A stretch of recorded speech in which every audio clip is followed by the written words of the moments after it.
ഡോക്ടർമാർക്ക് നേരെ ഭീഷണി പ്രസംഗം നടത്തി മുസ്ലിം യൂത്ത് ലീഗ് നേതാവിനെ ജാമ്യത്തിൽ വിട്ടു. യൂത്ത് ലീഗ് തിരൂരങ്ങാടി മണ്ഡലം പ്രസിഡന്റ് UA റസാഖിനെയാണ് അറസ്റ്റ് ചെയ്ത് സ്റ്റേഷൻ ജാമ്യത്തിൽ വിട്ടത്. ഭീഷണിപ്പെടുത്തൽ, അക്രമത്തിന് ആഹ്വാനം ചെയ്യൽ എന്നീ കുറ്റങ്ങൾ ചുമത്തിയാണ് കേസ്.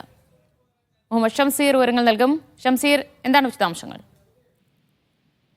ദിവ്യ, നേരത്തെ തിരൂരങ്ങാടി താലൂക്ക് ആശുപത്രിയിലെ ഡോക്ടർമാരെ ഭീഷണിപ്പെടുത്തിയ കേസിലാണ് ഇന്നിപ്പോൾ UA റസാഖിനെ അറസ്റ്റ് ചെയ്ത് ജാമ്യത്തിൽ വിട്ടിരിക്കുന്നത്. UA റസാഖ് തിരൂരങ്ങാടി പോലീസ് സ്റ്റേഷനിൽ ഹാജരാകുകയായിരുന്നു. ശേഷം സ്റ്റേഷൻ ജാമ്യത്തിൽ വിടുകയായിരുന്നു. തിരൂരങ്ങാടി താലൂക്ക് ആശുപത്രിയിലെ ഡോക്ടർ നൽകിയ പരാതിയിലാണ് കേസ് എടുത്തിരിക്കുന്നത്. ഭീഷണിപ്പെടുത്തൽ, അക്രമത്തിന് ആഹ്വാനം ചെയ്യൽ എന്നീ കുറ്റങ്ങൾ ചുമത്തിയാണ് കേസ് രജിസ്റ്റർ ചെയ്തിട്ടുള്ളത്. നേരത്തെ ഈ താലൂക്ക് ആശുപത്രിക്ക് മുന്നിൽ നടന്ന സമരത്തിലായിരുന്നു ഡോക്ടർമാർക്ക് നേരെ ഭീഷണി പ്രസംഗം നടത്തിയത്.